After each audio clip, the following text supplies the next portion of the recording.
이제 우리는 본격적으로 성경의 오솔길에 접어들었습니다. 오솔길은 외길이고 좁은 길이기 때문에 누가 마주 오기라도 하면 비켜 서 있어야 되고 빨리 뛰어가고 싶어도 갈 수 없는 조심조심 가야 하는 길이라고 했습니다. 느릿하게 이 길을 걸으면서 그동안 눈여겨보지 못했던 초목들과 들의 꽃들이 눈 안에 가득 차듯이 마가복음 1장의 메시지와 장면들이 여러분의 눈앞에 가득하고 귀에 울리는 시간이 되었으면 합니다. 가장 먼저 기록되어 다른 복음서의 안내자와 이정표 역할을 하는 마가복음은 1장에서 세례 요한이라고 하는 한 인물을 소개합니다. 예수님의 이야기가 예수님의 등장이 아닌 세례 요한의 등장으로 시작하니까 다소 의아해 할 수도 있습니다. 하지만 마가는 세례 요한의 등장을 하나님이 역사 속에서 일하시는 중요한 출발점으로 보았습니다. 세례 요한은 오랜 구약의 예언이 이제 눈앞에 실현된다는 중요한 사인입니다. 세례 요한은 특히 예언자 이사야와 말라기의 예언의 연속성 속에서 구약의 시대와 신약의 시대를 잇는 다리 역할을 합니다.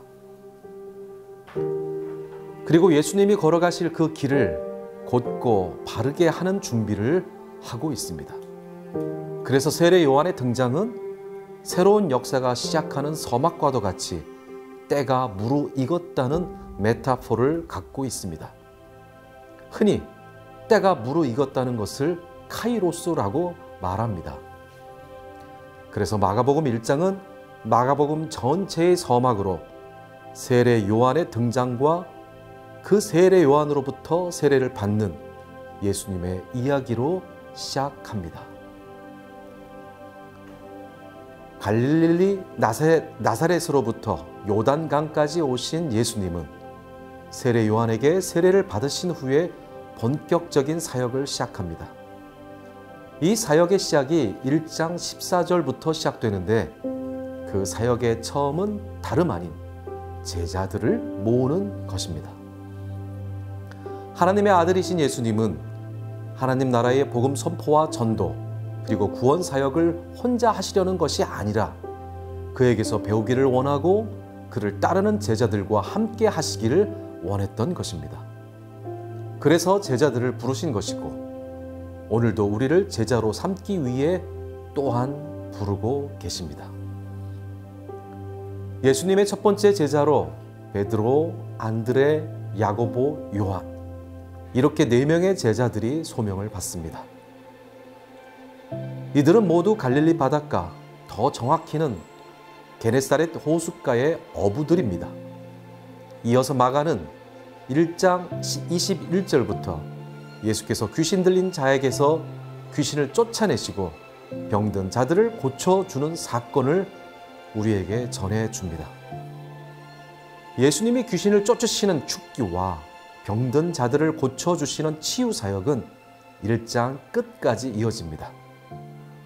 그리고 여러 축사 사건과 축기 사건의 대표적 사건으로 가버나움의 회당에서 귀신을 쫓아내는 사건과 열병을 앓는 시몬 베드로의 장모를 고쳐주는 사건이 비교적 자세한 에피소드로 소개되고 있습니다.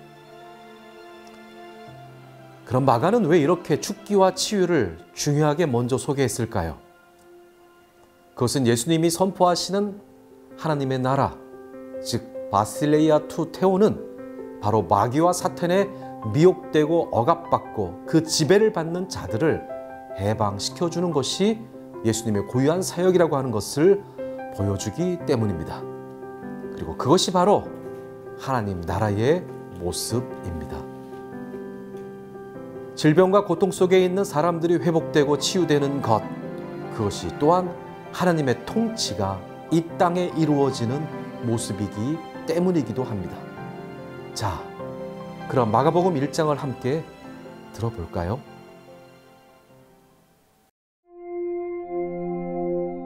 하나님의 아들 예수 그리스도의 복음의 시작이라. 선지자 이사야의 글에 보라, 내가 내 사자를 내 앞에 보내노니 그가 내 길을 준비하리라. 광야에 외치는 자의 소리가 있어 이르되 너희는 주의 길을 준비하라. 그의 오실 길을 곧게 하라.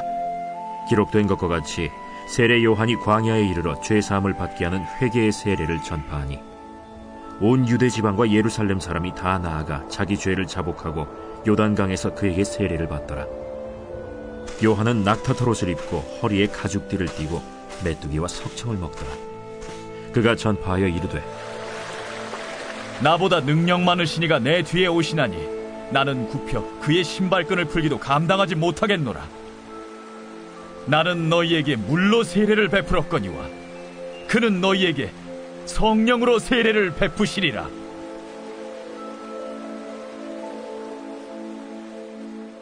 그때 예수께서 갈릴리 나사렛으로부터 와서 요단강에서 요한에게 세례를 받으시고 곧 물에서 올라오실세 하늘이 갈라짐과 성령이 비둘기같이 자기에게 내려오심을 보시더니 하늘로부터 소리가 나기를 너는 내 사랑하는 아들이라. 내가 너를 기뻐하노라. 성령이 곧 예수를 광야로 몰아내신지라. 광야에서 40일을 계시면서 사탄에게 시험을 받으시며 들짐승과 함께 계시니 천사들이 수종들더라. 요한이 잡힌 후 예수께서 갈릴리에 오셔서 하나님의 복음을 전파하여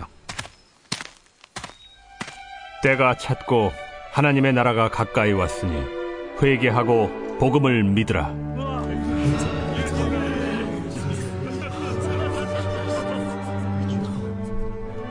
갈릴리 해변으로 지나가시다가 시몬과 그 형제 안드레가 바다에 그물 던지는 것을 보시니 그들은 어부라. 나를 따라오라. 내가 너희로 사람을 낚는 어부가 되게 하리라 하시니 곧 그물을 버려두고 따르니라. 조금 더 가시다가 세베대의 아들 야고보와 그 형제 요한을 보시니 그들도 배에 있어 그물을 깁는데 곧 부르시니 그 아버지 세베대를 품꾼들과 함께 배에 버려두고 예수를 따라가니라. 그들이 가버나움에 들어가니라. 예수께서 곧 안식일에 회당에 들어가 가르치시매 무사람이 그의 교훈에 놀라니 이는 그가 가르치시는 것이 권위 있는 자와 같고 서기관들과 같이 아니함일러라. 마침 그들의 회당에 더러운 귀신 들린 사람이 있어 소리질러 이르되 나사렛 예수여, 우리가 당신과 무슨 상관이 있나이까? 우리를 멸하러 왔나이까? 나는 당신이 누구인 줄 아노니 하나님의 거룩한 자니이다. 잠잠하고 그 사람에게서 나오라.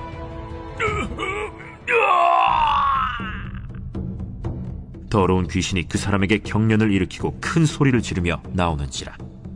다 놀라 서로 물어 이르되 이는 어찌미냐? 권위 있는 새 교훈이로다. 더러운 귀신들에게 명한즉 순종하는도다. 예수의 소문이 곧 온 갈릴리 사방에 퍼지더라. 회당에서 나와 곧 야고보와 요한과 함께 시몬과 안드레의 집에 들어가시니 시몬의 장모가 열병으로 누워있는지라. 사람들이 곧 그 여자에 대하여 예수께 여짜온대 나아가사 그 손을 잡아 일으키시니 열병이 떠나고 여자가 그들에게 수종드니라.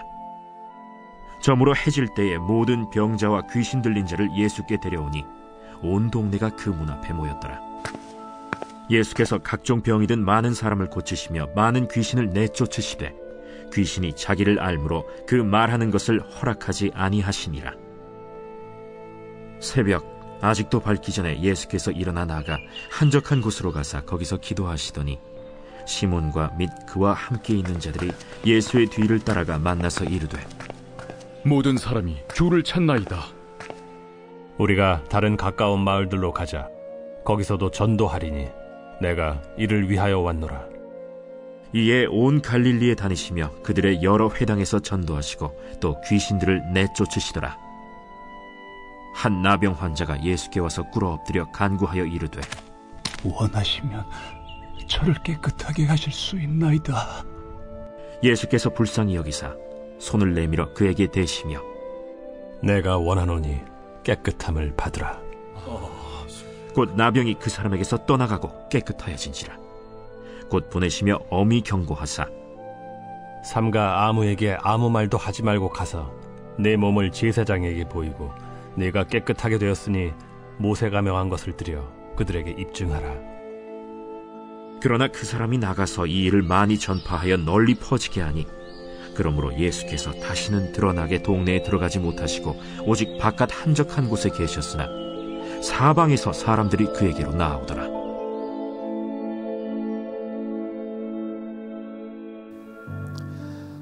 최초의 복음서를 들어보시니 어떠신가요?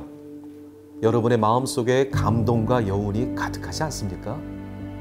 최초의 복음을 듣는다는 것은 기쁘고 행복한 일입니다. 더구나 그 복음이 2000년 전에 선포되고 기록되었다는 것이 굉장하지 않습니까? 마가복음 1장 1절의 말씀대로 복음은 예수 그리스도로 말미암아 시작하고 있습니다. 그러나 그 예수 그리스도의 복음은 결코 홀로 있었던 것은 아닙니다. 세례 요한이 그 복음의 시작을 준비했고 예수님이 부르신 제자들과 함께 했습니다. 어떻습니까? 여러분은 예수 그리스도의 복음을 준비하고 함께할 준비가 되셨나요? 오늘 하루를 그런 소명과 사명으로 사는 여러분 되기를 기대합니다. 그리고 현실의 난관과 고통, 괴로움과 좌절을 예수 그리스도를 통해 이겨내시는 여러분 되시기를 바랍니다. 왜냐하면 우리가 사는 세상을 회복시키고 치유하는 것이 예수님의 고유한 사역이고 복음의 중심이라고 하나님께서 우리에게 말씀하시기 때문입니다. 그리고 예수님과 그 최초의 제자들에 이어 이제는 우리가 그 사역을 이어나가야 하기 때문입니다.